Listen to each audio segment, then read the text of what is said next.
नमस्कार. आज सकाळ 4:48 झाली. लवकर झाल्यामुळे प्रश्नपत्रिका काढायला बसलो.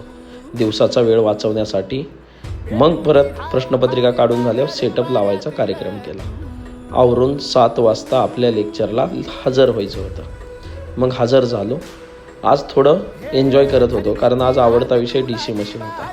तब्बल 1 ते 1.5 तास शिकून झाल्यानंतर जनरेटरला आराम देऊन मोटरची लिंक बनवून मग आम्ही चाललो नाश्त्याला.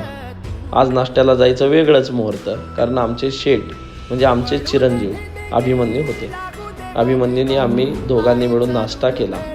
नाश्ता झाल्यानंतर मी चहा घेतला आणि परत लेट झाल्यामुळे घराकडे चाललो. पण घराकडे जाताना त्याला काहीतरी दिसलं आणि तिथं होतं बारक्या मुलांचा आठवडी बाजार. तिथं बघायला बसल्यामुळे लेक्चरला लेट झाला. तब्बल 15 मिनटं लेट येऊन परत 1 तास शिकून आजच्या दिवसाची सेवा पूर्ण केली.